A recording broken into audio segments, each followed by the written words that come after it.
So hello friends, welcome back to our YouTube channel. आज का हमारा टॉपिक होने वाला है मॉलिक्यूलर बेसिस ऑफ इनहेरिटेंस।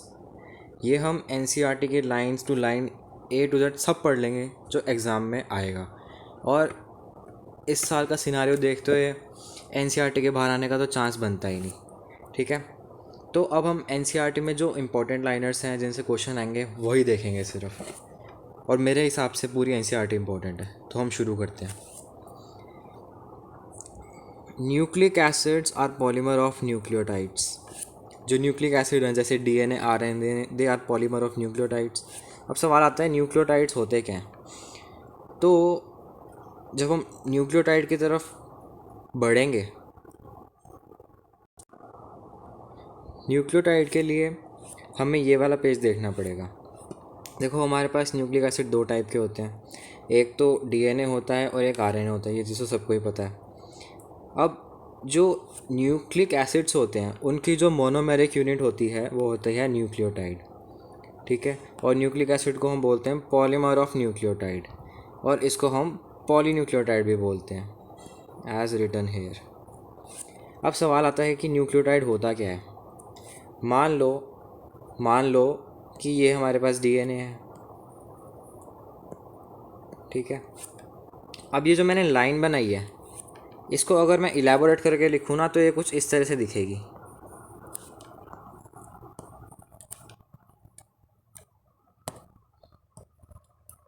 ठीक है, जैसे लाइन को मैं सीधा कर दूं तो सीधी ये ऐसे दिखेगी।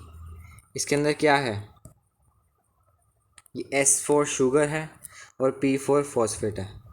तो ये जो डीएनए की बैकबोन है, ठीक है, वो शुगर और फॉस्फेट से मिलकर बनी है।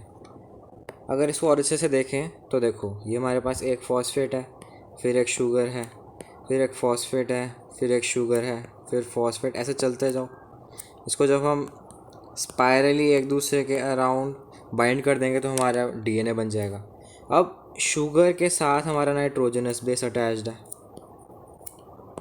ठीक है, कुछ इस तरह से ये मैंने सिंप्लीफाइड स्ट्रक्चर बनाया है। जब इसका स्ट्रक्चरल फार्मूला बनाकर इसको एक्सपेंड करेंगे तो उसका डायग्राम भी हम आने वाली स्लाइड में देखेंगे। फ़िलहाल इस वाली स्लाइड से हमें इतना पता चल जाएगा कि न्यूक्लियोटाइड क्या होता है।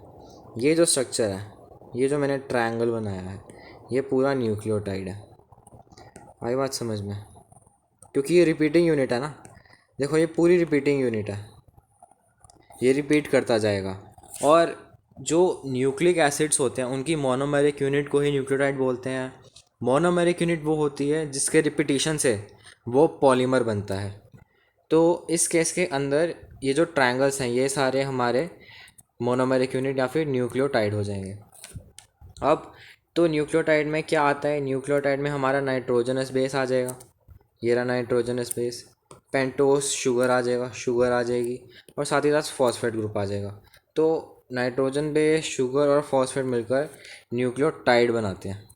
ठीक है, अब एक वर्ड हमारे पास और आता है न्यूक्लियोसाइड। न्यूक्लियोसाइड सिर्फ इतना ग्रुप है, सिर्फ इतने वाले पार्ट को हम न्यूक्लियोसाइड बोलते हैं। बट जब उसके साथ हम फॉस्फेट ग्रुप को अटैच कर देंगे तो वो पूरा न्यूक्लियोटाइड हो जाएगा। ठीक है, अब देखो इसमें क्या लिखा हुआ है कि जो न्यूक्लिक एसिड है ये तो हम डिस्कस कर चुके हैं। न्यूक्लियोटाइड के अंदर नाइट्रोजनस बेस होते हैं, पेंटोस शुगर होता है, फॉस्फेट होता है। और आती बात न्यूक्लियोसाइड की, न्यूक्लियोसाइड होता है pentose sugar plus nitrogenous base. ठीक है, अब ये वाला जो है, ये वाले जो पॉइंटर है ये काफ़ी इंटरेस्टिंग है। इसको पढ़ने से हमारे सारे कॉन्सेप्ट्स क्लियर हो जाएंगे। देखो, ये इसमें हमारा sugar, phosphate, sugar, phosphate, sugar, phosphate, यहाँ था नाइट्रोजन ग्रुप, ये भी नाइट्रोजन ग्रुप, ये भी नाइट्रोजन ग्रुप। तो ये तो हमारा हो गया न्यूक्लियोटाइड। इतना पार्ट हो गया हमारा न्यूक्लियोसाइड। अब न्यूक्लियोटाइड क्या होता है, न्यूक्लियोटाइड होता है न्यूक्लियोसाइड प्लस फॉस्फेट। तो न्यूक्लियोटाइड को हमने लिखा न्यूक्लियोसाइड प्लस फॉस्फेट। और अगर न्यूक्लियोसाइड को बोलें तो न्यूक्लियोसाइड क्या हो जाएगा हमारा, न्यूक्लियोसाइड हो जाएगा। सिर्फ इतना पार्ट को अगर देखें तो पूरे न्यूक्लियोटाइड में से अगर फॉस्फेट को हम रिमूव कर दें तो हमारा न्यूक्लियोसाइड बचेगा। और यहाँ पर भी वही बोला गया है, देखो क्लियरली लिखा है कि जो न्यूक्लियोसाइड है it is equal to nucleotide minus phosphate. आगे बात समझ में। तो ये हमने न्यूक्लियोटाइड के बारे में पढ़ लिया, बेसिक या फिर monomeric unit of nucleic acid. तो हमारी ये वाली जो लाइन थी, nucleic acids are the polymers of nucleotide, ये क्लियर हो चुकी है। अब किसी को इसमें डाउट नहीं होना चाहिए। अब हमारे पास ये एक ट्रिक आती है कि मैक्स। तो ये जो मैक्स है ये आरएनए के फंक्शंस को रिप्रेजेंट करता है, ठीक है। RNA though it acts as a genetic material, RNA genetic material तो होता ही है इन सम वायरसेस, जैसे टोबैको मोज़ेक वायरस है, बैक्टीरियोफेज है, टोबैको मोज़ेक वायरस और बैक्टीरियोफेज। इसके अंदर क्या होता है, RNA as a genetic material होता है। टोबैको मोज़ेक वायरस के अंदर के बारे में तो हम जो हमारे 11th क्लास का चैप्टर है द बायोलॉजिकल क्लासिफिकेशन, उसके अंदर भी डायग्राम दे रखा है कि एक बाहर कैस्पेड होता है प्रोटीन ऐसे स्ट्रक्चर और उसके अंदर आरएनए होता है, ऐसा करके कुछ डायग्राम दे रखा है। वो अगर किसी को देखना हो तो वो एनसीईआरटी खोल के देख सकते हैं। फ़िलहाल यहाँ पर हमारे पास आरएनए के 4-5 फंक्शंस हैं, वो देख लेते हैं। मोस्टली फंक्शंस एज मैसेंजर, तो आरएनए के फंक्शन जो है वो मैसेंजर की तरह एमआरएनए हमारा आ जाएगा। तो एमआरएनए है it acts as a messenger. Messenger क्यों बोला गया, क्योंकि ये जो डीएनए है, डीएनए की इंफॉर्मेशन को प्रोटीन में कन्वर्ट करने के लिए एक्ट एज ए मैसेंजर। देखो क्या होता है कि डीएनए है, डीएनए से बनेगा आरएनए, आरएनए से बनेगा प्रोटीन, ठीक है। तो अब डीएनए हमारे पास जेनेटिक इन्फॉर्मेशन है, उसको एक फिजियोलॉजिकल फंक्शन या फिर प्रोटीन में कन्वर्ट करने के लिए आरएनए एज ए इंटरमीडिएट या फिर मैसेंजर ऐड करता है। तो इसीलिए यहाँ पर जो आरएनए होता है इसको हम मैसेंजर आरएनए बोलते हैं। आरएनए बेसिकली 3 टाइप के होते हैं, एमआरएनए होता है, टीआरएनए होता है और साथ ही साथ आरआरएनए होता है, ठीक है। एमआरएनए होता है मैसेंजर आरएनए, टीआरएनए होता है जो ट्रांसलेशन में यूज़ होता है, आरआरएनए होता है राइबोसोमल आरएनए। जो राइबोसोम होता है उसके अंदर भी आरएनए होता है, और ये जो आरएनए है ये एज अ स्ट्रक्चरल फंक्शन करता है, ठीक है। क्यों, क्योंकि जो राइबोसोम है उसके अंदर ये जो आरआरएनए है ये स्ट्रक्चर बनाने में कंट्रीब्यूशन करता है।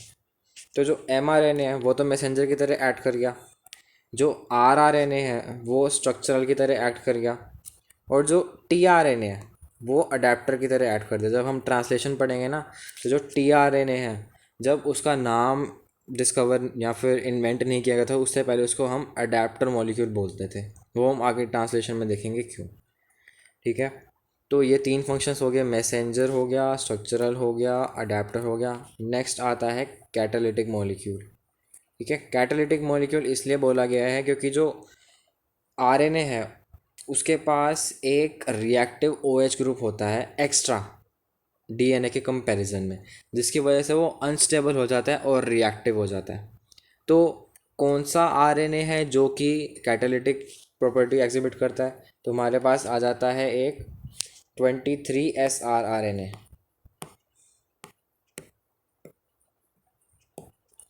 ठीक है। ये एक टाइप का आरआरएनए ही है 23S, इसको याद रख सकते हैं, याद रखना हो तो। खैर याद रखोगे तो फ़ायदे में रहोगे क्योंकि इससे भी सवाल आ सकता है एग्ज़ाम में, ठीक है। काफ़ी इंपॉर्टेंट पॉइंटर है ये। तो इसमें से हमने ये सब देख लिया। अब ये जितने भी डेटा दे रखा है ना, बेसिक इन्फॉर्मेशन दे रखा है कि in this chapter we are going to discuss the structure of DNA, its application, the process of making RNA from DNA which is called transcription, genetic code के बारे में, the determine the sequence of amino acid in a protein, the process of protein synthesis, translation and elementary basis of the regulation. तो ये सब बता रखा है कि चैप्टर में क्या पढ़ेंगे। इस वीडियो के अंदर हम स्ट्रक्चर ऑफ डीएनए देख लेंगे, बस इस वीडियो के अंदर इतना ही देखेंगे। फिर आने वाली वीडियोस के अंदर हम 4 पार्ट बनाऊंगा इस चैप्टर के टोटल, उसमें चैप्टर वाइंड अप हो जाएगा, ठीक है। अब एनसीईआरटी में आगे बढ़ते हैं। देखो हमारे पास 2 टाइप के न्यूक्लिक एसिड हैं, एक तो होता है डीएनए, दूसरा है हमारे पास आरएनए। अब इन दोनों में से किसको एज ए जेनेटिक मटेरियल हम प्रेफर करते हैं? इन दोनों में से DNA is the most abundant genetic material. क्यों? क्योंकि जो डीएनए है वो स्टेबल होता है एज़ कम्पेयर टू आरएनए। अब अगर जेनेटिक मटेरियल की तरह अगर किसी सब्सटेंस को ऐड करना है तो उसके लिए स्टेबिलिटी बहुत इंपॉर्टेंट है कि नहीं? देखो, जनरेशन टू जनरेशन जो करेक्टर पास हो रहे हैं वो स्टेबल करेक्टर पास हो रहे हैं। जैसे अगर हमारे एंसेस्टर्स थे तो उनके अंदर भी हाथ में 5 उंगलियां थी, तो वो जो जेनेटिक इन्फॉर्मेशन थी वो प्रोटीन की फॉर्म में एक्सप्रेस हुई, तभी तो एक्सप्रेशन हुआ जब उसका फिजिकल फॉर्म में, तभी तो 5 उंगलियां बनी ना। तो जो जेनेटिक इन्फॉर्मेशन है ना वो हमारे एंसेस्टर्स में भी वही थी, आज भी वही है। इंसान पहले भी वही थे, आज भी वही है, उनका स्ट्रक्चर वैसा का वैसा ही है।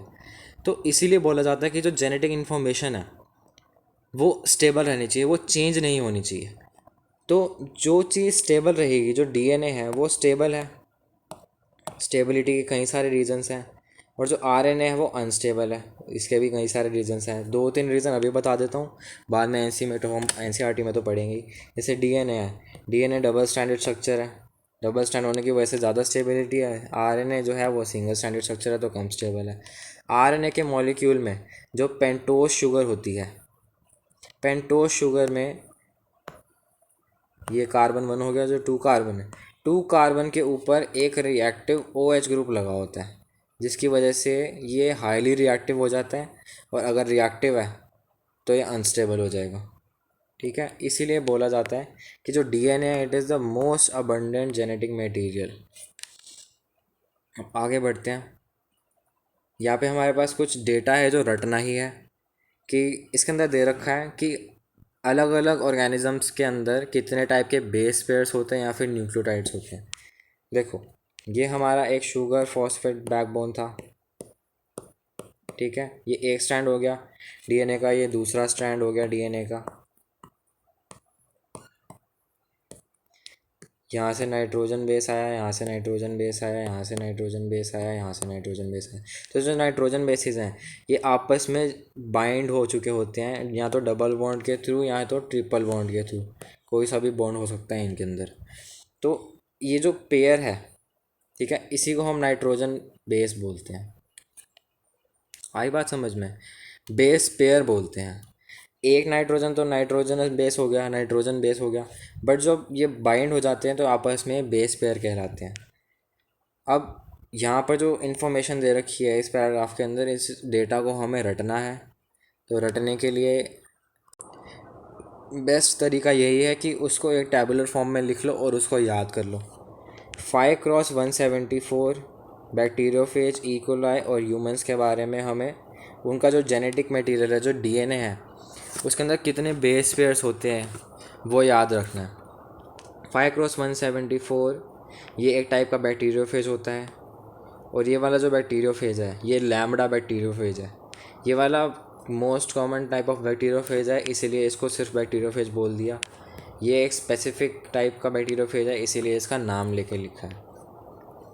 तो जो 5x174 है इसके अंदर होते हैं 5386 न्यूक्लियोटाइड्स। अब बाकी समय तो बेस पेयर लिखा हुआ है, ठीक है, इसके अंदर न्यूक्लियोटाइड क्यों लिखा? क्योंकि ये जो है ये स्ट्रिंगर स्ट्रैंडेड स्ट्रक्चर होता है, इसके अंदर RNA as a genetic material होता है। न्यूक्लियोटाइड होता है सिर्फ इसके अंदर शुगर फॉस्फेट शुगर नाइट्रोजन। तो ये वाला जो है, आई बात समझ में, ये इसके अंदर 5386 होते हैं, 5386 न्यूक्लियोटाइड्स होते हैं इसके डीएनए के अंदर। आगे बात समझ में? इस ऑर्गेनिज्म के सेल के अंदर, न्यूक्लियस के अंदर जितना भी जेनेटिक मटेरियल है उस पूरे जेनेटिक मटेरियल के अंदर 5386 न्यूक्लियोटाइड्स होते हैं। और न्यूक्लियोटाइड्स लिखा है एनसीईआरटी में, एनसीईआरटी में ये नहीं लिखा हुआ कि जो 5x174 है वो सिंगल स्टैंडर्ड स्ट्रक्चर होता है। एनसीईआरटी में सिर्फ इतना दे रखा है कि जो 5x174 है उसके अंदर 5386 न्यूक्लियोटाइड्स होते हैं। आई बात समझ में? अब हमें इससे खुद से समझना पड़ेगा कि न्यूक्लियोटाइड्स लिखा है, बेस पे नहीं लिखा। इसका मतलब ये है कि ये एक सिंगल स्टैंडर्ड स्ट्रक्चर है, क्योंकि अगर बेस पेयर लिखा होता तो वो तो डबल स्टैंडर्ड हो जाता ना। बेस पेयर में है और base pair double standard structure में देखने को मिलते हैं। उसके बाद आता है लैम्बडा बैक्टीरियोफेज। लैम्बडा बैक्टीरियोफेज में उससे ज़्यादा नंबर ऑफ बेस पेयर्स होते हैं। 48502 बेस पेयर्स। तो इनका कोई ट्रिक नहीं है, यही तरीका है कि इनको 3-4 बार रट बोलो, अच्छे अच्छे से रिपीट कर लो, या फिर डेली रिवाइज कर लो, क्योंकि रिवाइज करने में भी 10 सेकेंड लगेंगे ज़्यादा से ज़्यादा। यही तरीका है इनको याद करने का। बट फिर भी अगर कोई ज़्यादा ही आलसी है मेरी कैटेगरी के, तो उनके लिए मेरे पास एक ट्रिक है। 5 × 170, फिर देखो जैसे जैसे नीचे जाते जा रहे हैं, ये जो ऑर्डर है ये तो हमें याद करना ही पड़ेगा। सबसे पहले इकोल आएगा, फिर बैक्टीरियोफेज ई। सबसे पहले 5 × 174, फिर बैक्टीरियोफेज, फिर इकोलाई, फिर ह्यूमन का डीएनए। ये तो हमें सीक्वेंस याद रखना पड़ेगा। और जैसे जैसे नीचे जाते जा रहे हैं वैसे वैसे नंबर ऑफ़ बेस पेयर्स बढ़ते जा रहे हैं। ठीक है, ये चीज़ तो याद रखनी पड़ेगी। अब उसके बाद 5 × 174 के कैसे याद रखें। ये देखो 5 में से मिलता जुलता स्ट्रक्चर क्या है, 3 है। ठीक है, तो 5 के बाद 3 बना दो। अब 3 से मिलता जुलता स्ट्रक्चर क्या है, 3 से मिलता जुलता स्ट्रक्चर 8 है। तो 5 के बाद 3 बना दो, 3 के बाद 8 बना दो। अब 8 से मिलता जुलता स्ट्रक्चर क्या है, नीचे एक गोला ऊपर आधा। तो इस तरह से हम इस सीक्वेंस को याद रख सकते हैं। ये बहुत ही तगड़ी ट्रिक बताई है मैंने। तो 5 × 174 के अंदर 5386 न्यूक्लियोटाइड्स होते हैं। उसके बाद आता है हमारा लैम्डा बैक्टीरियोफेज। लैम्डा बैक्टीरियोफेज के अंदर 48502 बेस पेयर्स होते हैं। इसको याद कैसे रखें, इसमें याद रख लो कि 48,000 बेस पेयर्स होते हैं, और उसके बाद उसमें 502 ऐड कर दो। ठीक है, राउंड ऑफ करके याद रखोगे तो ज़्यादा आसानी से याद होगा। इनिशियली जब याद करेंगे तो इतने याद रखना है कि 48,000 होते हैं। अब जैसे जैसे रिवीजन की फ्रीक्वेंसी बढ़ती जाएगी वैसे वैसे जो पीछे का है ना ये भी याद होता जाएगा ऑटोमेटिकली। तो इनिशियल स्टेज में तो हमें इतना याद रखना है कि इसके अंदर 48,000 बेस पेयर्स हैं। बट जैसे जैसे रिवाइज करते जाएंगे वैसे वैसे ये पीछे का जो 502 है ये भी याद हो जाएगा। आगे बात समझ में। अब उसके बाद आता है इकोलाई। इकोलाई देखो सिंपल, 4.6 × 10⁻⁶। ये रट लो, 4.6 × 10⁻⁶। इससे मिलता जुलता ह्यूमन में 6.6 × 10⁻⁹। ये डिप्लॉयड ऑर्गेनिजम्स के अंदर, जो डिप्लॉयड सेल्स हैं उनके अंदर, जैसे हमारे सोमेटिक सेल्स हैं। ठीक है, उनके अंदर जो डीएनए वो डबल स्टैंडर्ड है। बट जो गैमीट्स हैं, गैमीट्स के अंदर जो डीएनए है वो हैप्लॉयड नेचर का होता है। तो गैमीट्स के अंदर, गैमीट्स जिसको हमने रिप्रेजेंट किया है एन से, उसके अंदर नंबर ऑफ बेस पेयर्स हो जाएगा 3.3 × 10⁻⁹। इसको कैसे याद रखें, 3.3 है तो 3 × 3 कर दो और यहाँ पे पावर 9 चढ़ गई। ठीक है, तो हैप्लॉयड सेट के अंदर, ह्यूमंस के अंदर 3.3 × 10⁻⁶ बेस पेयर्स हैं। और जो डिप्लॉयड सेल्स हैं जैसे सोमैटिक सेल्स हैं, उनके अंदर जो जेनेटिक मटेरियल होगा वो 2n हो जाएगा। तो 2 × 3.3 × 10⁻9 करेंगे तो 6.6 × 10⁻9 बेस पेयर्स आ जाएंगे। तो ये तरीका था इसको याद करने का। इस कंप्लीट टेबल को हमें अच्छे से ध्यान रखना है। हो सकता है कि इसके अंदर एग्ज़ाम में डायरेक्ट डेटा दे के वो सवाल पूछ ले। आगे बात समझ में। अब इसके बाद हमारे पास नेक्स्ट जो डेटा है वो ये है कि एक जो कंप्लीट हेलिक्स होता है, एक जो वेव है, जब फिज़िक्स में पढ़ते हैं एक कंप्लीट हेलिक्स होता है, एक कंप्लीट वेव। एक कंप्लीट वेव की जो पूरी लेंथ होगी वो होगी हमारे पास 3.4 एंगस्ट्रॉम। एंगस्ट्रॉम का मतलब होता है 10⁻⁻10। अब कई बच्चे कंफ्यूज हो रहे होंगे नैनोमीटर और एंगस्ट्रॉम के अंदर। तो नैनोमीटर होता है, नैनोमीटर हो गया हमारे पास 10⁻⁻9, और जो एंगस्ट्रॉम होता है वो होता है 10⁻⁻10। तो हमें कम वाली चीज़ को हटा दो। ऑल्दो अगर नेगेटिव साइन को अगर कंसिडर करते हुए चलें तो कम तो एंगस्ट्रॉम है, बट ऊपर ऊपर से देखते हैं तो कम वाली चीज़ को हटा दो, हम बड़ी चीज़ पे फोकस करते हैं। तो नैनोमीटर में हमने देखना ही नहीं। ठीक है, बड़ी चीज़ ली है, बड़ी चीज़ ली है तो कंप्लीट हेलिक्स की लेंथ हो जाएगी हमारे पास, आ जाएगी 34 एंगस्ट्रॉम। आई बात समझ में।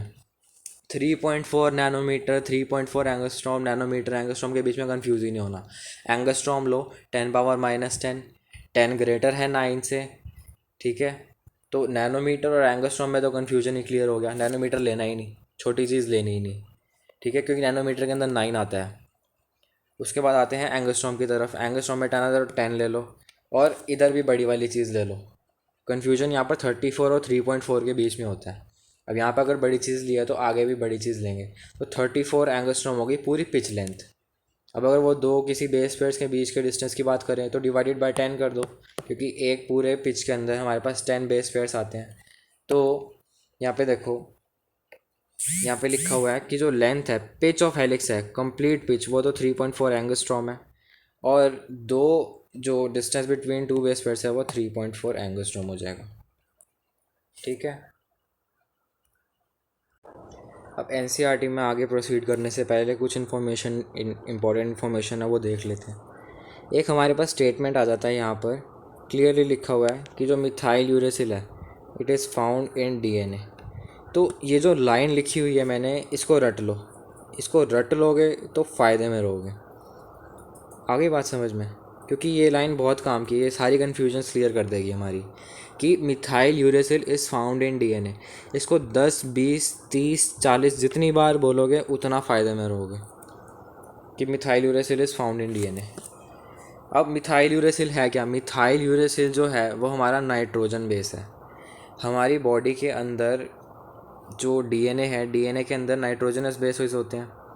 तो वो कई टाइप के नाइट्रोजनस बेसिस होते हैं, उनमें से एक होता है यूरेसिल। यूरेसिल जो है, यूरेसिल मिलता है हमको आरएनए में। और जो मिथाइल यूरेसिल है, ये देखो ये था यूरेसिल। अगर यूरेसिल के ऊपर हम इस पोजीशन के ऊपर CH3 लगा देंगे तो उसको हम बोल देंगे मिथाइल यूरेसिल। यूरेसिल तो मिलता है हमको आरएनए के अंदर, बट जो मिथाइल यूरेसिल है वो मिलता है डीएनए के अंदर। और मिथाइल यूरेसिल का दूसरा नाम होता है थायमीन। आगे बात समझ में। तो जब हम बेस पेयरिंग करते हैं ना, मैंने बताया था दो नाइट्रोजन बेसिस के बीच में या तो डबल बॉन्ड हो सकता है या तो ट्रिपल बॉन्ड हो सकता है, तो वो यही बताया था। दो नाइट्रोजनस बेस हैं। नाइट्रोजनस बेस कौन कौन से हैं? डीएनए के अंदर होता है ATGC। ए और टी के अंदर डबल बॉन्ड होता है, जी और सी के बीच में ट्रिपल बॉन्ड होता है। A for adenine, T for thymine, G for guanine, C for cytosine. ठीक है। अब इसके अंदर यूरेसिल नहीं है, क्योंकि यूरेसिल जो है, uracil is found in RNA. But जो मिथाइल यूरेसिल है, मिथाइल यूरेसिल का दूसरा नाम होता है thymine. Thymine is found in DNA. तो ये जो मैंने बेस पेयरिंग बनाई है ये डीएनए के लिए बनाई है। ठीक है। तो इससे हमें इस वाले पेज में सिर्फ एक ही चीज़ याद रखनी है कि जो मिथाइल यूरेसिल है it is found in DNA. आगे बात समझ में।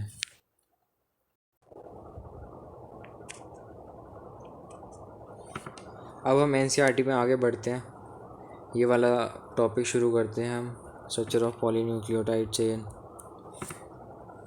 ठीक है। अ nucleotide has 3 components: nitrogen base, a pentose sugar, ribose in case of DNA, and deoxyribose in case of ribose in case of RNA, and deoxyribose in case of DNA. जो sugar मैंने बताई थी पेंटोज शुगर, वो DNA में अलग होगी और RNA में अलग होगी। ठीक है। देखो यहाँ पे क्लियरली दे रखा है कि जो पेंटोज शुगर है वो 2 टाइप की होती है। अब मैंने बताया था कि जो राइबोस आरएनए होता है, आरएनए के अंदर एक 2 प्राइम जो पोजीशन होती है उसके ऊपर एक एक्स्ट्रा OH ग्रुप लगा होता है, जिसकी वजह से वो रिएक्टिव हो जाता है ना। ये चीज़ मैंने बताई थी आपको। तो ये देखो, दोनों जो शुगर हैं दोनों के अंदर स्ट्रक्चर सेम है, डिफरेंस कहाँ आता है? 2 पोजीशन पर। यहाँ से नंबरिंग शुरू कर रहे हैं, ऐसे इधर जाते जा रहे हैं। ठीक है। तो 2 प्राइम पोजीशन पर राइबोस के अंदर तो OH है, बट डीएनए के अंदर यहाँ पर नहीं है। इसके अंदर रिएक्टिव OH ग्रुप नहीं है, so no reactive OH group in DNA, जिसकी वजह से जो डीएनए है वो स्टेबल हो जाता है और आरएनए जो है वो रिएक्टिव हो जाएगा, क्योंकि जो डीएनए की शुगर है उसके अंदर रिएक्टिव OH ग्रुप है ही नहीं। अब इसमें से क्वेश्चन कैसा आता है? इसमें से पोजीशन से क्वेश्चन आता है कि आरएनए की किस पोजीशन पर OH ग्रुप लगा हुआ है। तो 2 प्राइम OH होता है, ये 2 प्राइम OH 2 सेकेंड पोजीशन पर लगा होता है। तो हमें सेकेंड नंबर याद रखना है। डिफरेंस सिर्फ इसी चीज़ का है। और नाम में भी देखो, ये था राइबोस, इसके अंदर से OH हटा दिया तो D oxy ribose.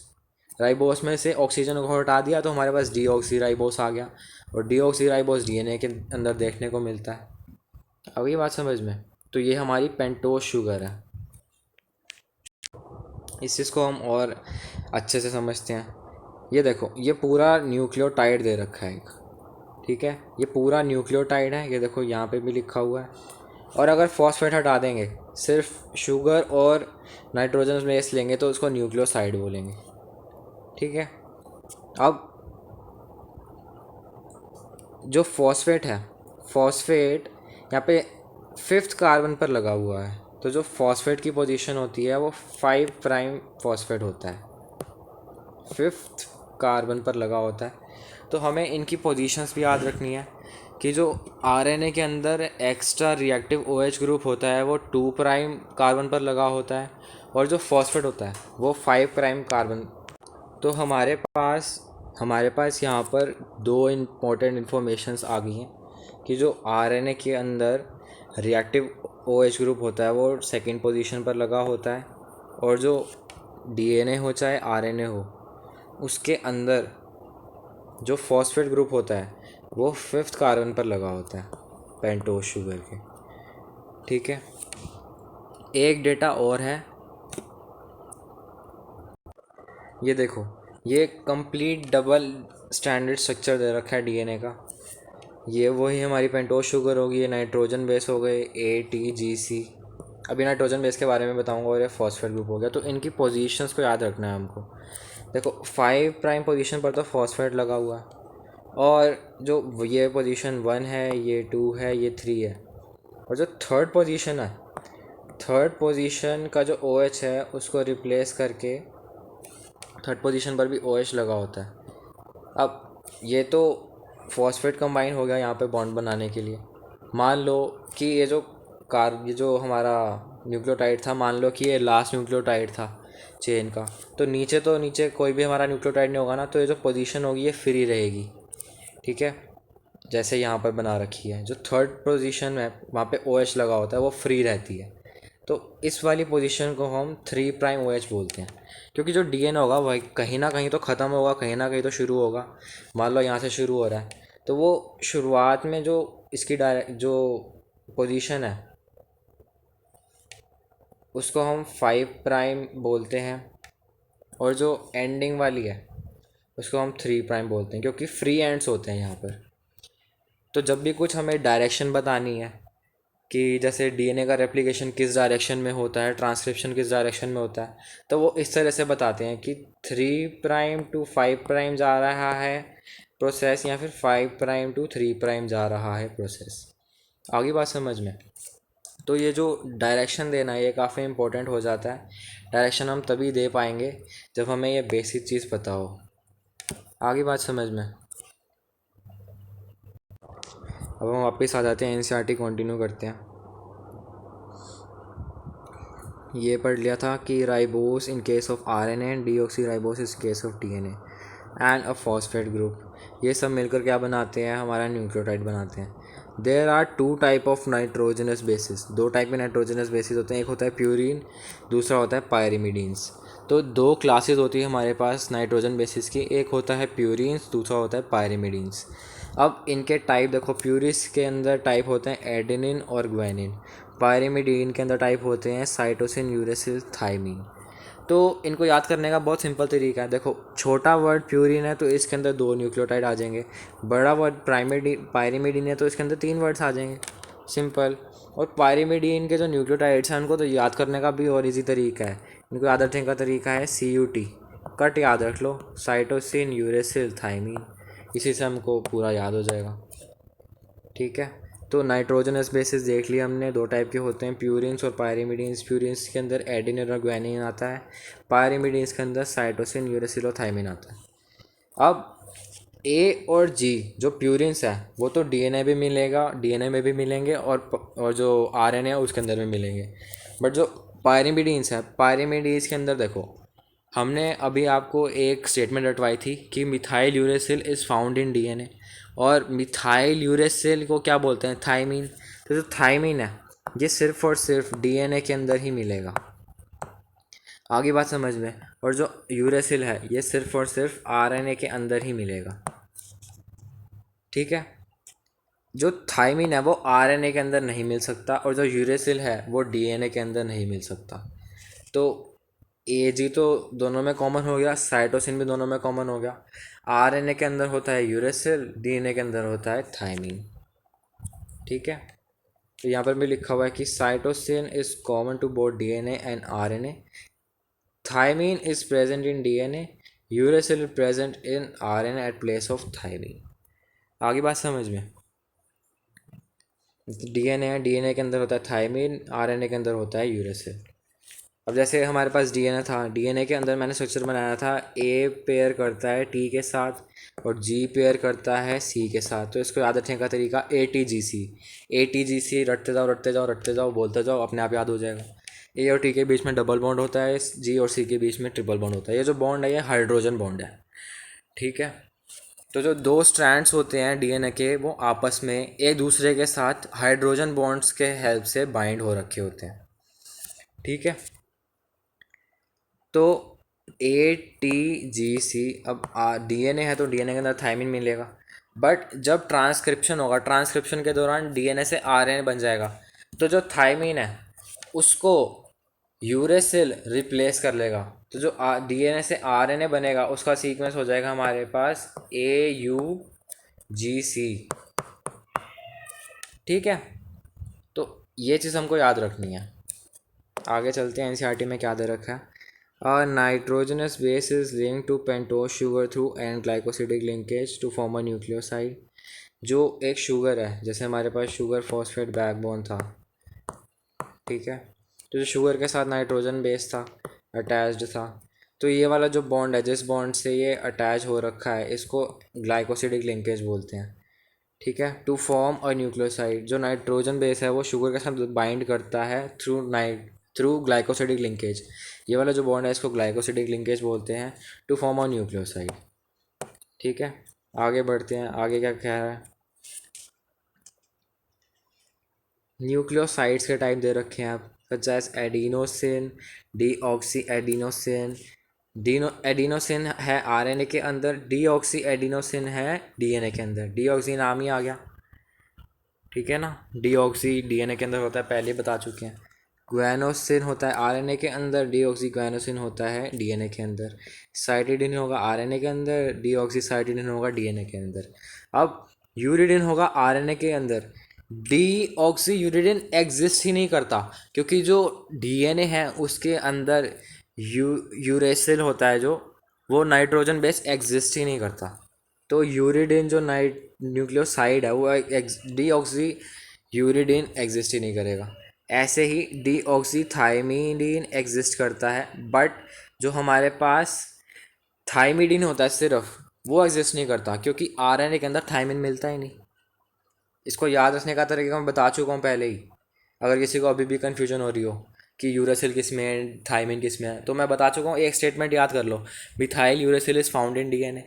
Methyl uracil है, मतलब यूरेसिल के ऊपर मिथाइल डाल दिया तो उसको हम थाइमिन बोलेंगे। तो thymine is found in DNA and uracil is found in RNA. ठीक है, तो जो हमारे नाइट्रोजन बेस थे वो थे हमारे पास एडेनिन, ग्वानिन, यूरेसिल, थाइमिन। उसके बाद जो न्यूक्लियोसाइड था, न्यूक्लियोसाइड के नाम्स हो जाएंगे थाइमिडीन, एडिनोसिन, साइटिडीन, इस टाइप से। उसके बाद आता है हमारे पास न्यूक्लियोटाइड। न्यूक्लियोटाइड के नाम हो जाते हैं, न्यूक्लियोटाइड होता क्या है, न्यूक्लिक एसिड होता है। तो न्यूक्लियोटाइड के नाम आ जाएंगे हमारे पास इस टाइप से कि adenylic acid, uridylic acid, deoxyuridylic acid. तो उस केस के अंदर भी जो यूरिडिलिक एसिड है वो एग्जिस्ट करेगा। डीऑक्सी यूरिडिलिक एसिड जो न्यूक्लियोटाइड होगा वो एग्जिस्ट ही नहीं करेगा, क्योंकि डीएनए के अंदर यूरिडिन मिलता ही नहीं। ठीक है, अब आगे बढ़ते हैं। When a phosphate group is link to 5 prime OH of a nucleotide, nucleotide नहीं है ये, न्यूक्लियोसाइड है। बात बिल्कुल सही कह रहा है। जब हम, ये हमारे पास न्यूक्लियोसाइड था, जब न्यूक्लियोसाइड पर हम फॉस्फेट ग्रुप अटैच करते हैं, ठीक है, तो इस पूरे को हम न्यूक्लियोटाइड बोलते हैं। सिर्फ शुगर और नाइट्रोजन बेस को न्यूक्लियोसाइड बोलते हैं। When a phosphate group is linked to 5' OH of a nucleoside through phosphoester linkage, a corresponding nucleotide or deoxynucleotide, depending upon the type of sugar present in it, sugar present in मतलब ribose या फिर deoxyribose is formed. अब मैं अब ये हमारे पास DNA का structure है. डीएनए का स्ट्रक्चर है, इसके अंदर हम टाइप ऑफ बॉन्ड्स देख लेते हैं, कौन कौन से टाइप ऑफ बॉन्ड्स हैं. अब जो दो न्यूक्लियोटाइड्स के बीच में बॉन्ड है वो तो हाइड्रोजन बॉन्ड हो गया. ठीक है, ये हो गया हमारे पास हाइड्रोजन बॉन्ड. उसके बाद हमारे पास आ जाता है कि जो नाइट्रोजन बेस है वो पेंटोज शुगर के साथ ग्लाइकोसिडिक बॉन्ड से अटैच्ड है. अगर अच्छे से बोलें टू बी मोर स्पेसिफिक तो एन ग्लाइकोसिडिक लिंकेज हो जाएगा वो. ठीक है, उसके बाद आ जाता है हमारे पास फॉस्फो एस्टर और फॉस्फो डाइएस्टर बॉन्ड. अब दोनों के अंदर डिफरेंस क्या है. जब एक फॉस्फेट पेंटोज शुगर के साथ कंबाइन हो रखा हो फिफ्थ कार्बन के ऊपर तो उस बॉन्ड को बोलेंगे हम फॉस्फो एस्टर बॉन्ड. ठीक है, बट जब दो न्यूक्लियोटाइड्स आपस में कंबाइन होते हैं तो उस बॉन्ड को बोलते हैं हम फॉस्फो डाइएस्टर बॉन्ड. ऐसा क्यों बोला जा रहा है. देखो, ये वाला जो बॉन्ड है ये एक सिंगल बॉन्ड है. सिंगल बॉन्ड है, फॉस्फेट को नाइट्रोजन बेस से कंबाइन कर रहा है. सेम हमारे पास जो ये स्ट्रक्चर है ये ऊपर भी दे रखा है. इसके अंदर देखो क्या है, ये एक फॉस्फेट है, ये पेंटोज शुगर है. तो ये वाला जो बॉन्ड हो गया ये हो गया फॉस्फो एस्टर बॉन्ड. बट जब यही फॉस्फेट अगले न्यूक्लियोटाइड के 3' पोजीशन पर उसके साथ कंबाइन करता है टू फॉर्म अ चेन बनाने के लिए, तो ये जो दोनों बॉन्ड्स है ये कंबाइनली एक दूसरे के साथ कंबाइन करके फॉस्फोडाइएस्टर बॉन्ड कहलाते हैं. ठीक है, इसीलिए मैंने यहाँ पे लिखा भी हुआ है कि bond between pentose sugar and phosphoester linkage is called phosphoester bond, but bond between two nucleotides is called phosphodiester bond. Bond between nitrogen base and pentose sugar is called glycosidic linkage, and bond between two nitrogen bases hydrogen bond. आगे चलते हैं. When a phosphate group is linked to 5' OH of a nucleoside through phosphoester linkage, a corresponding nucleotide is formed depending on the type of sugar present in it. Two nucleotides are linked to 3' 5' phosphodiester linkage. Phosphodiester linkage इसकी 3' to 5' direction क्यों लिखी गई है, क्योंकि जो phosphate है वो जब न्यूक्लियोसाइड से कंबाइन होता है तो उसकी 5' पोजीशन पर कंबाइन होता है. बट जब यही फॉस्फेट एक नेक्स्ट न्यूक्लियोटाइड के साथ कंबाइन हो रहा होता है तो उसकी 3' पोजीशन पर बॉन्ड बनाता है. इसीलिए इसको फॉस्फोडाइएस्टर बॉन्ड को हम 3' 5' फॉस्फोडाइएस्टर बॉन्ड लिखते हैं to form a di nucleotide बनाने के लिए. तो जो पॉलीन्यूक्लियोटाइड है, पॉलीन्यूक्लियोटाइड के फॉर्मेशन के लिए फॉस्फोडाइएस्टर लिंकेज बहुत इंपॉर्टेंट हो जाता है. More nucleotides can be joined in such a manner to form a polynucleotide chain. A polymer thus formed has at one end free phosphate की पोजीशन क्या होती है 5'. ठीक है, और दूसरे एंड पर हमारे पास फ्री 3' OH ग्रुप आ जाता है. तो जब भी हम किसी स्ट्रैंड की डायरेक्शन बोलते हैं तो उसको हम इन्हीं रिस्पेक्ट्स में बोलते हैं कि 3' to 5' या फिर 5' to 3', क्योंकि इसी टाइप से इसकी रिप्रेजेंटेशन होती है. अब ये जो स्ट्रक्चर दे रखा है ये बहुत सिंपल है. ये फॉस्फो एस्टर बॉन्ड हो गया, ये फॉस्फो डाइएस्टर बॉन्ड हो गया. ये देख लो, फॉस्फेट एक न्यूक्लियोसाइड से 5' OH ग्रुप पे बाइंड कर रहा है, दूसरे न्यूक्लियोटाइड से 3' OH ग्रुप पे बाइंड कर रहा है. नाइट्रोजन बेस और पेंटोज शुगर के बीच में ग्लाइकोसिडिक लिंकेज हो जाएगा. दो न्यूक्लियोटाइड्स के बीच में हाइड्रोजन बॉन्ड आ जाएगा. ठीक है, एक ही टेबल पीछे स्किप कर दी थी मैंने. देखो, एडेनिन है तो एडेनिन के अंदर जब न्यूक्लियोसाइड होगा तो एडिनोसिन भी मिलेगा और डीऑक्सी एडिनोसिन भी मिलेगा, क्योंकि एडेनिन और ग्वानिन जो जो नाइट्रोजन बेसिस हैं ये डीएनए के शुगर के साथ भी अटैच होते हैं या फिर डीएनए भी मिलते हैं और आरएनए भी मिलते हैं. ये हो गए हमारे पास प्यूरिन्स. तो प्यूरिन्स जो हैं वो दोनों के अंदर मिलते हैं, आरएनए के अंदर भी डीएनए के अंदर भी. ये आते हैं हमारे पास पायरिमिडीन्स कट. ठीक है, अब जो पायरिमिडीन्स है इनके अंदर जो साइटोसिन है दोनों के अंदर देखने को मिलता है, इसीलिए जो न्यूक्लियोसाइड है साइटिडीन और डीऑक्सीसाइटिडीन दोनों देखने को मिलेगा। बट मैं फिर से बार बार बोल रहा हूँ कि जो स्टेटमेंट थी कि methyl uracil is found in DNA, तो मिथाइल यूरेसिल है ना, यूरेसिल के ऊपर CH डाल दिया तो वो यूरेसिल तो रहा नहीं, वो थायमिन बन गया। तो थायमिन सिर्फ और सिर्फ डीएनए के अंदर देखने को मिलेगा, और जो यूरेसिल है यूरेसिल सिर्फ और सिर्फ आरएनए के अंदर देखने को मिलेगा। इसीलिए ट्रू फॉल्स में स्टेटमेंट आ सकता है कि थाइमिडीन एग्जिस्ट करता है या नहीं, तो थाइमिडीन एग्जिस्ट नहीं करता। ऐसे ही थाइमिडिलिक एसिड एग्जिस्ट करता है या नहीं, थाइमिडिलिक एसिड भी एग्जिस्ट नहीं करता। ठीक है, ऐसे ही डीऑक्सी यूरिडिन एग्जिस्ट करता है या नहीं, नहीं करता। ठीक है, तो ये टेबल इस काम के लिए आएगी। अब एक इम्पॉर्टेंट पॉइंटर और है हमारे पास। देखो डीएनए के अंदर फॉस्फेट होता है, फॉस्फेट आयन की फॉर्म में प्रेजेंट होता है। जैसे हमारे पास एसिड होता है phosphoric acid H3PO4, P block में पढ़ रखा होगा। ठीक है, नहीं पढ़ रखा तो मेरा इनऑर्गेनिक की प्लेलिस्ट खोलकर उसमें पी ब्लॉक पढ़ लो, सब अच्छे से एक्सप्लेन कर रखा है। H3PO4 है, जब ये आयोनाइज होगा तो ये किस फॉर्म में आयोनाइज होता है, ये होता है PO4-3 की फॉर्म में। तो हमारे पास डीएनए के अंदर ये आयन प्रेजेंट होता है। H3PO4 एसिडिक प्रॉपर्टी एग्जिबिट करता है, एसिड की फॉर्म में एग्जिस्ट करता है, तो इसीलिए हम बोलते हैं कि डीएनए इज़ एसिडिक, क्योंकि उसके पास फॉस्फेट ग्रुप होता है। और साथ ही साथ इट इज़ नेगेटिवली चार्ज, क्योंकि फॉस्फेट जो है वो नेगेटिवली चार्ज है -3 आयंस। तो ये दोनों प्रॉपर्टीज़ की जो डीएनए है it is acidic and it is negatively charge, ये दोनों इस फॉस्फेट ग्रुप की वजह से आ रहे हैं। ठीक है, तो ये तो हो गया डीएनए के बारे में। अब जब हम ह्यूमन फिजियोलॉजी की प्लेलिस्ट देखोगे आप जाके, अगर उसके अंदर ब्लड की बात कर रखी है मैंने, ये अच्छे से एक्सप्लेन कर रखा है। तो जो ब्लड है वो स्लाइटली बेसिक इन नेचर होता है। ठीक है, तो अगर आपको वो समझना है तो आप ह्यूमन फिजियोलॉजी की प्लेलिस्ट खोलो, उसके अंदर ब्लड सर्कुलेशन चैप्टर खोलो, उसको पढ़ लो, आपको अच्छे से समझ आ जाएगा। अब हम आगे बढ़ते हैं एनसीईआरटी के लाइनर्स पे। तो इस वाले पैराग्राफ में यही सब दे रखा है कि 2 एंड्स होते हैं किसी भी एक पॉलीन्यूक्लियोटाइड चेन के। एक होता है 5' एंड जिसके ऊपर फॉस्फेट लगा होता है, दूसरा एंड होता है 3' एंड जिसके ऊपर हमारा OH ग्रुप लगा होता है।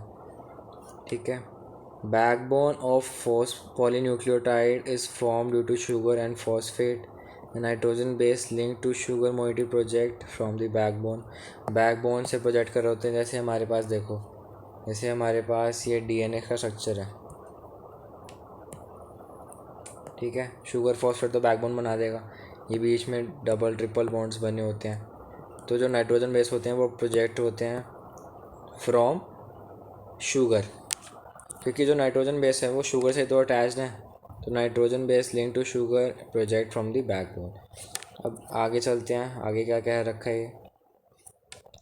In RNA, every nucleotide residue has an additional OH group present on 2' position of ribose. Ribose मतलब इसकी शुगर यहाँ पे बना भी रखी है। Also in RNA, the uracil is found at place of thymine.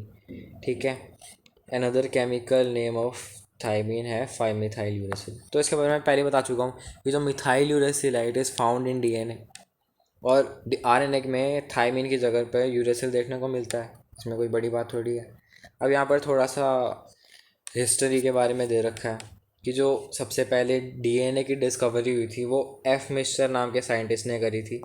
अब डीएनए एकदम से नाम तो दे नहीं गया, तो इसीलिए जो सबसे पहला नाम था वो न्यूक्लियन था। तो पेपर में डायरेक्ट ऐसा सवाल आता है, nucleon was discovered by which of the following, तो बच्चा वहीं पर चकरा जाता है। न्यूक्लियन क्या होता है तो सुना ही नहीं होता, क्योंकि न्यूक्लियन के बारे में पढ़ाया नहीं जाता। न्यूक्लियन और कुछ नहीं होता, न्यूक्लियन सिर्फ डीएनए ही होता है। ठीक है, तो न्यूक्लियन की डिस्कवरी करी थी एफ मिस्चर ने, फ्रेडरिक मिस्चर, इसको हम एफ मिस्चर भी बोल सकते हैं। ठीक है, न्यूक्लियन की डिस्कवरी। अब उसके बाद न्यूक्लियन को डीएनए नाम दिया था ज़रकैरिस नाम के साइंटिस्ट ने। ठीक है, तो ज़रकैरिस नहीं पूछा जाएगा बिल्कुल भी, क्योंकि एनसीईआरटी में नहीं दे रखा है। बट जो वो पूछेगा एफ मिस्चर के बारे में। तो डिस्कवरी ऑफ डीएनए करी थी एफ मिस्चर ने। अब इसके साथ साथ मैंने यहाँ पर कुछ और साइंटिस्ट के नाम लिख दिए हैं कि जो न्यूक्लियस था, nucleus was first discovered by Robert Brown. ये cell unit of cell life, cell a unit of life chapter में इसके बारे में दे रखा है। क्रोमेटिन के बारे में भी दे रखा है फ्लेमिंग, ये भी नहीं दे रखा है एनसीईआरटी में, ये भी नहीं पूछा जाएगा, ये भी नहीं पूछा जाएगा। ये सब जो कोचिंग मटेरियल होता है उसके अंदर दे रखा होता है, ये नहीं पूछा जाता। तो इस टॉपिक से हमें इतना याद रखना है कि जो एफ मिक्सचर था उसने न्यूक्लियन की डिस्कवर करी थी। However, due to technical limitation in isolating such a long polymer intact, अब इसको लॉन्ग पॉलीमर क्यों बोला गया है? देखो, जो ह्यूमन डीएनए है, जो सोमैटिक सेल्स हैं, डिप्लॉयड सेल्स हैं, उनके अंदर 6.6 इंटू 10⁹ बेस पेयर्स हैं, और दो बेस पेयर्स के बीच का जो डिस्टेंस है वो होता है 3.4 एंगस्ट्रॉम। तो टोटल लेंथ अगर डीएनए की निकालें, total number of base pairs into distance between two base pairs into 10⁻⁻10, तो ये जो आएगा ये आएगा 2.2 मीटर के अराउंड। ठीक है, तो ये बहुत ही फैसिनेटिंग सी चीज़ है कि हमारा सेल जो माइक्रो मीटर्स की डायमेंशन के अंदर है उसके अंदर 2.2 मीटर का डीएनए हाईली कोल्ड फैशन में बाउंड है ना। तो उस टाइम पर यह है बात 1869 की। उस टाइम पर तो टेक्नोलॉजी भी इतनी एडवांस नहीं थी, इसीलिए इट वाज टेक्निकल लिमिटेशन की वजह से it was difficult to isolate such a long polymer. तो elucidation of structure of DNA remained inclusive for a very long period of time।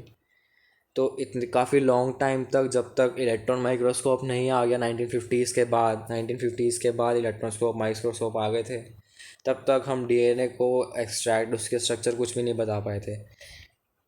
अब 1950 के बाद हमारा इलेक्ट्रॉन माइक्रोस्कोप आ गया था। तो जो वॉटसन और क्रिक थे, ये बड़े फेमस साइंटिस्ट हैं, आप सबने पढ़ रखे होंगे। वॉटसन और क्रिक ने हमारा डबल हेलिक्स स्ट्रक्चर दे रखा था, इन्होंने मॉडल बना दिया था एक। इनका ये ना एक नंबर के चोर थे, सच बताऊं तो।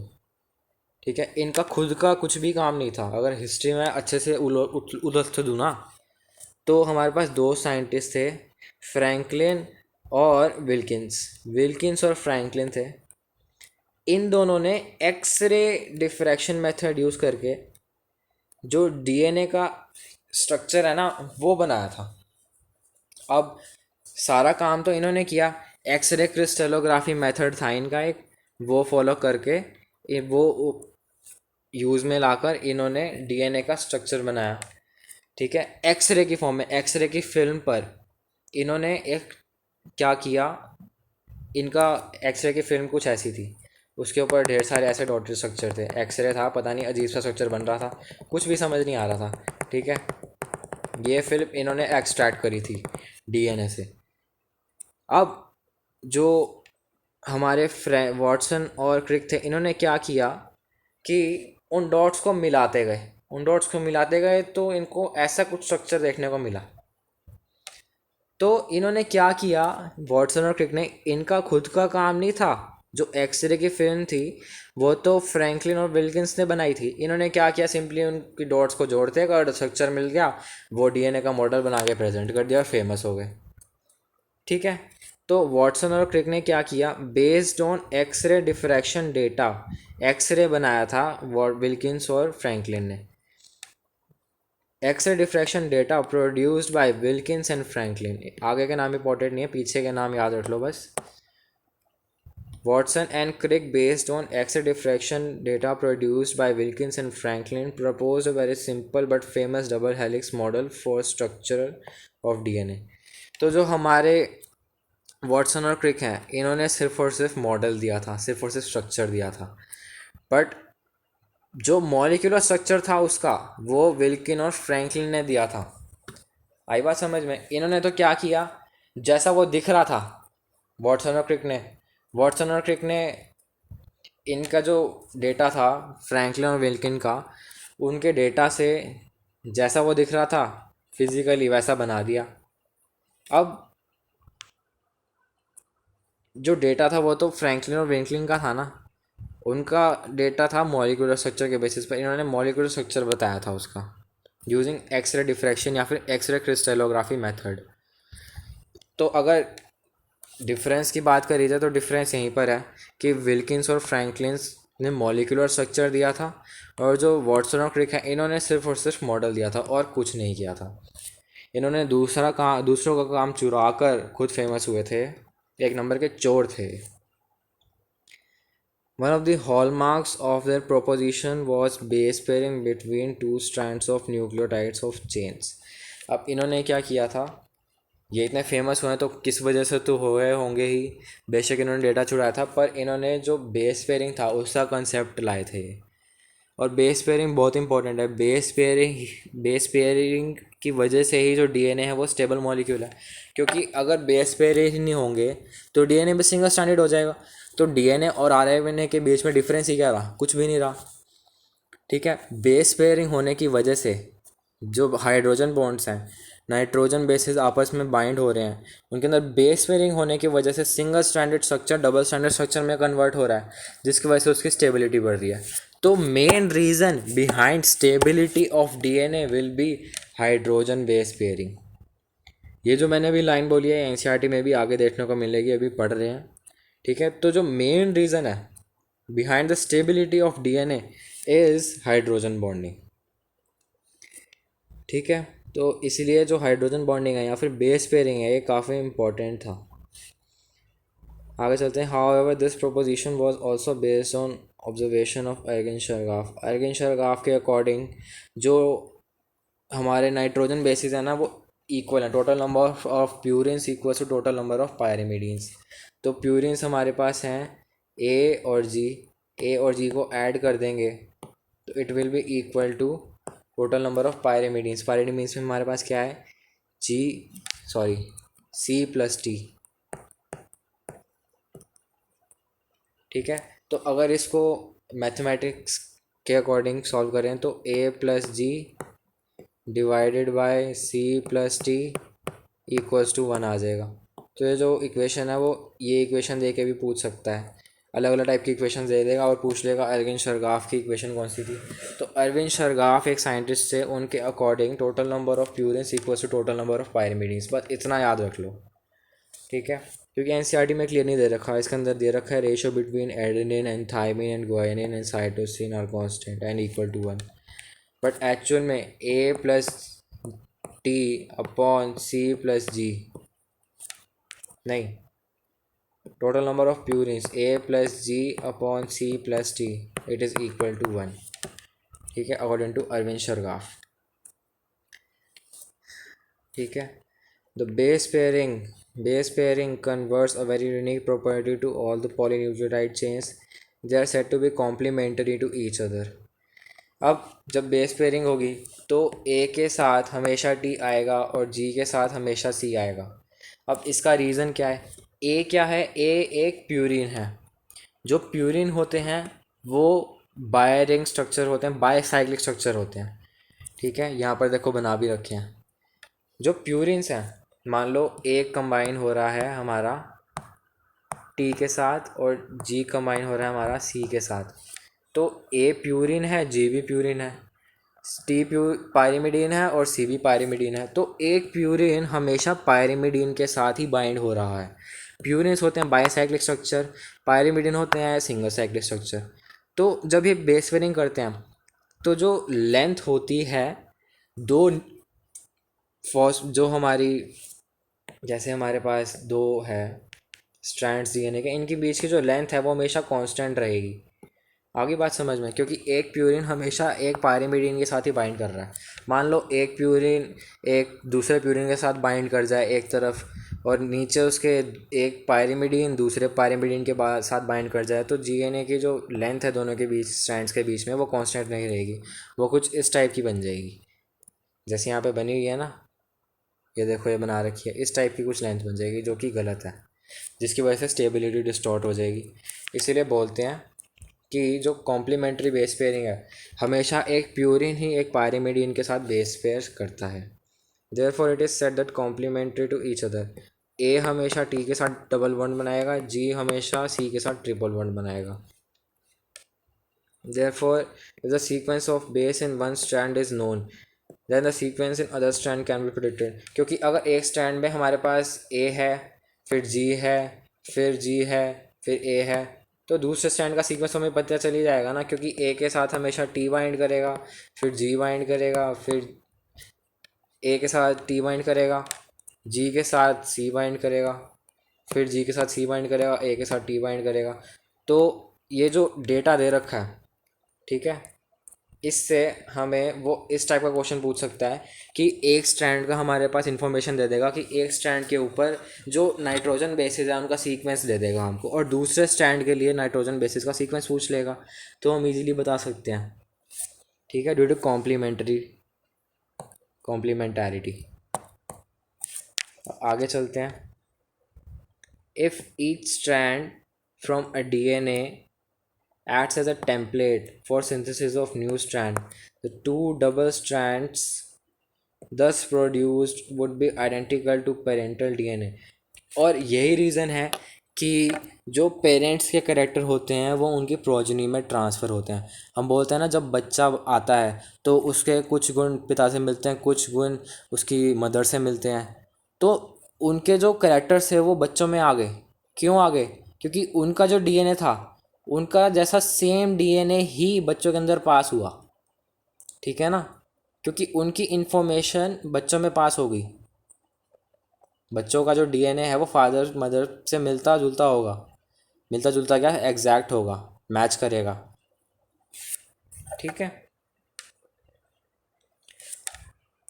अब आगे यहाँ पे salient features of double helix structure of DNA दे रखे हैं, देख लेते हैं एक एक करके। It is made up of two polynucleotide chains where the backbone is constituted by sugar phosphate and base projects inside. Base हमेशा इनसाइड प्रोजेक्ट करते हैं। Two chains have anti parallel polarity. It means if one chain has the polarity 5' to 3', then the other will have 3' to 5'। अब anti parallel polarity के पीछे का reason क्या है? Anti parallel जो स्ट्रैंड्स हैं, जो डीएनए के डबल हेलिक्स स्ट्रक्चर है, वो एंटी पैरेलल इसलिए है, it is because the direction of phosphodiester bond in the two strands of DNA is in opposite direction. जैसे हमारे पास ये डीएनए दे रखा है, इसके अंदर जो फॉस्फोडाइएस्टर बॉन्ड है वो इस तरफ बन रहा है, ठीक है, डायरेक्शन इस तरफ है न्यूक्लियोटाइड्स की।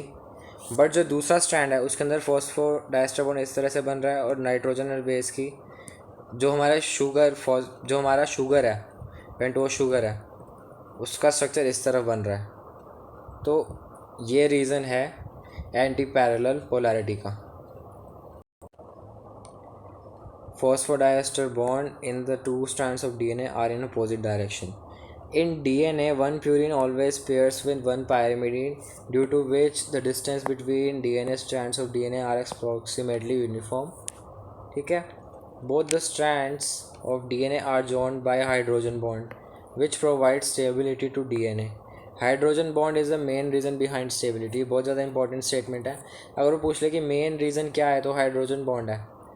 क्यों? क्योंकि एनसीईआरटी में एक स्टेटमेंट और दे रखी है कि one base pair stacks over the other base pair, which also provide additional stability to DNA।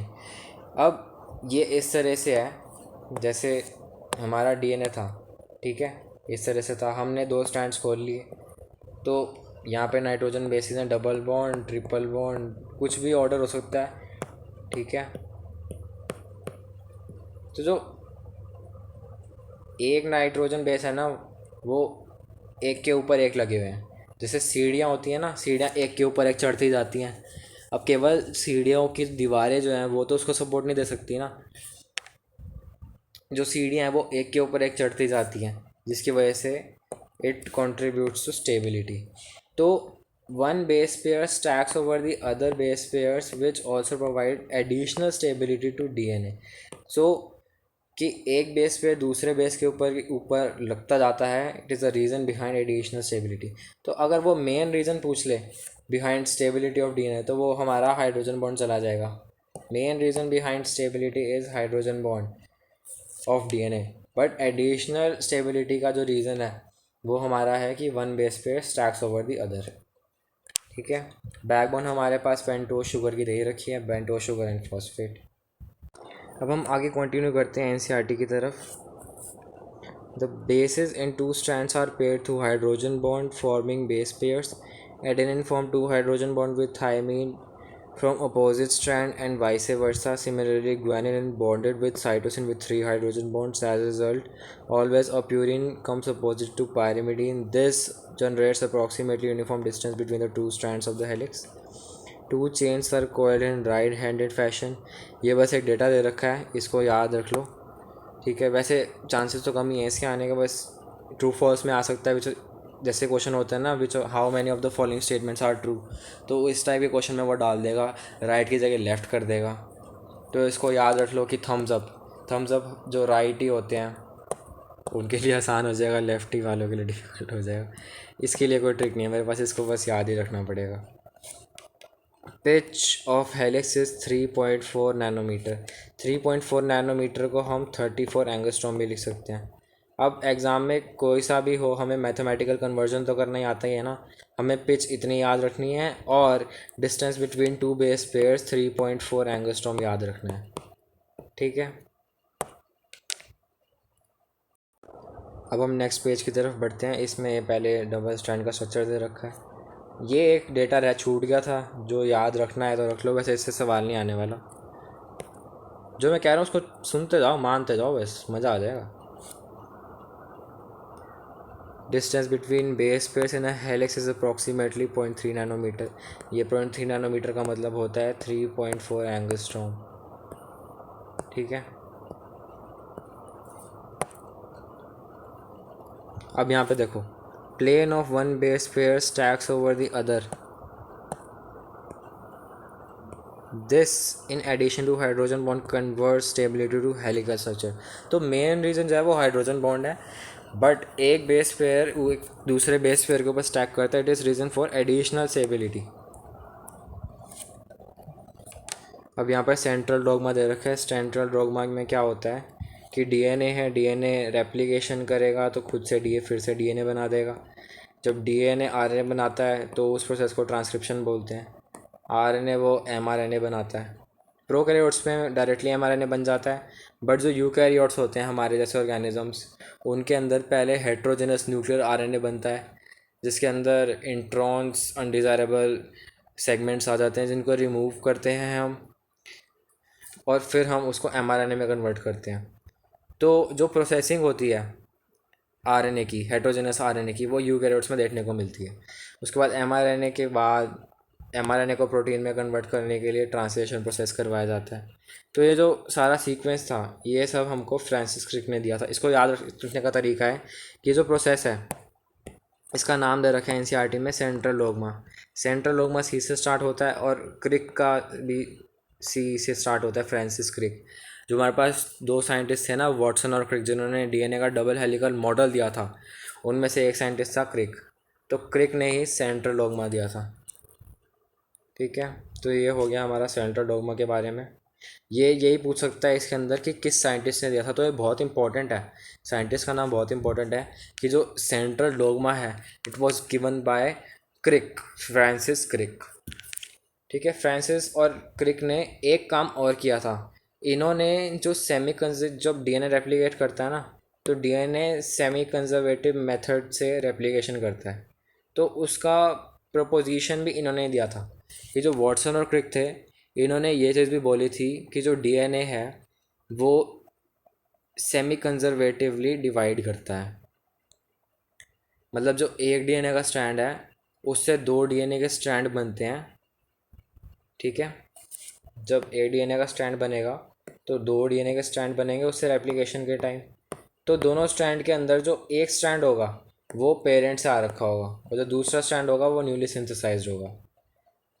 तो हाफ पेरेंटल है और हाफ न्यूली सिंथेसाइज्ड है. आगे बात समझ में? या फिर ऐसे बोलने, देखो जब रेप्लिकेशन हो रहा होता है ना, तो ये एक स्ट्रैंड पर रेप्लिकेशन इस टाइप से होता है, दूसरे पर इस टाइप से होता है. तो एक स्ट्रैंड से दो स्ट्रैंड बन गए, तो हर स्ट्रैंड के अंदर एक स्ट्रैंड पेरेंटल होता है और दूसरा न्यूली सिंथेसाइज्ड होता है. ये मैं अभी बस वैसे ही बता रहा हूँ, इसको सुन लो. सिर्फ जो रेप्लिकेशन का प्रोसेस है वो आगे बताऊँगा. बस यहाँ पे साइंटिस्ट का नाम दे रखा था इसीलिए मैं कह रहा हूँ. ये जो क्रिक है, क्रिक ने एक तो सेंट्रल डोगमा दिया था उसके बाद आता है वॉटसन और क्रिक, दोनों ने मिलकर semi conservative nature of DNA replication के बारे में उसका प्रोपोजिशन दिया था। बट जो उसका एक्सपेरिमेंटल प्रूफ था वो मैथ्यू मैसेंसन और फ्रैंकलिन स्टॉल ने दिया था। ठीक है, जिससे मिलता जुलता एक्सपेरिमेंट टेलर ने किया था इन विशिया फावा। ये सब एक्सपेरिमेंट्स आगे आएंगे। अब नेक्स्ट वीडियो में एक्सपेरिमेंट से चलेंगे, नेक्स्ट वीडियो में सारे एक्सपेरिमेंट्स कंप्लीट कर डालूंगा। ठीक है, अब यहाँ पर हमारे पास ट्रू या फॉल्स की तरह से एक स्टेटमेंट पूछी जा सकती है इस वाले टॉपिक से। देखो, in some viruses flow of information is in reverse direction that is from RNA to DNA. Central dogma में हमने देखा था कि डीएनए से आरएनए बनता है, बट कुछ वायरसेस ऐसे होते हैं जिसके अंदर उल्टा प्रोसेस चलता है। डीएनए से आरएनए बनने को बोलते हैं ट्रांसक्रिप्शन, बट अगर जब आरएनए से डीएनए बनेगा तो उसको बोलेंगे रिवर्स ट्रांसक्रिप्शन। तो ये जो प्रोसेस है ये रिवर्स ट्रांसक्रिप्शन का है, it occurs in some viruses. तो अगर वो पूछ ले कि रिवर्स ट्रांसक्रिप्शन पॉसिबल है या नहीं, तो बिल्कुल रिवर्स ट्रांसक्रिप्शन पॉसिबल है। उसके लिए हमारे पास एक एग्जांपल भी है, रूएस सार्कोमा वायरस है जिसके अंदर रिवर्स ट्रांसक्रिप्शन देखने को मिलता है। नाम इतना इंपॉर्टेंट नहीं है, बट फिर भी याद कर सकते हैं क्योंकि याद करना काफ़ी ईजी है। देखो, रिवर्स ट्रांसक्रिप्शन का प्रोसेस है ये। ठीक है, ये जो दे रखा है ये रिवर्स ट्रांसक्रिप्शन है। रिवर्स ट्रांसक्रिप्शन से ही स्टार्टिंग में देखो, रिवर्स ट्रांसक्रिप्शन आर से शुरू हो रहा है और इसका एग्जांपल भी आर से शुरू हो रहा है, तो इजीली याद रख सकते हैं कि जो रिवर्स ट्रांसक्रिप्शन है वो रूएस सार्कोमा वायरस में होता है। वैसे ये तो हाई लेवल का क्वेश्चन होगा, एम्स के लेवल का, बट नीट के लेवल पर ट्रू फॉल्स में ही पूछ सकता है। Hence yes, information can flow from RNA to DNA but only in some viruses like Rous sarcoma virus. तो इस वीडियो के लिए इतना ही। नेक्स्ट वीडियो के अंदर हम एनसीईआरटी में जितने भी एक्सपेरिमेंट्स दे रखे हैं वो सब के सब कवर कर डालेंगे।